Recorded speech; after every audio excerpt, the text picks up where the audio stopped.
दूसरा दिन। पहले दिन भीष्म पितामह ने पांडवों की सेना पर जैसा कहर बरपाया था, उससे पांडव सेना काफी हतोत्साहित थी।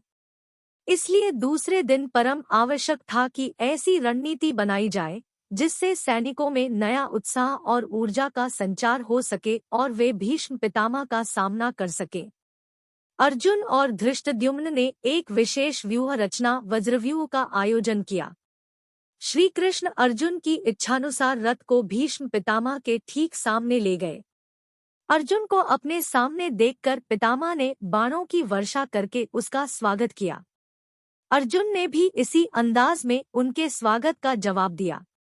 फिर उसके बाद भीष्म जो भी तीर अर्जुन की ओर फेंकते वह उसे बीच में ही कौरवों की ओर लौटा देते। यह देखकर दुर्योधन ने अनुभव किया कि इस तरह तो भीष्म पितामह कभी भी अर्जुन को रोक नहीं पाएंगे। दोनों महारथी लगातार युद्ध कर रहे थे, परंतु फिर भी कोई निर्णय नहीं हो पा रहा था।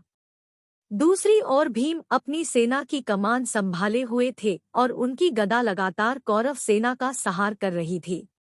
दुर्योधन अपने सैनिकों को भीम के कहर से बचाने के लिए उनके सम्मुख जा खड़ा हुआ। कुछ देर तक दोनों में युद्ध होता रहा, किंतु दुर्योधन अधिक देर तक भीम के सामने नहीं टिक पाया और उनकी गदा के एक जबरदस्त वार से गिरकर मूर्छित हो गया। यह देखकर उसका सारथी रथ को लेकर युद्धभूमि से बाहर चला गया। उधर अर्जुन और भीष्म का अनवरत युद्ध चल रहा था कि सात्यकी ने भीष्म पितामह के सारथी को मार दिया।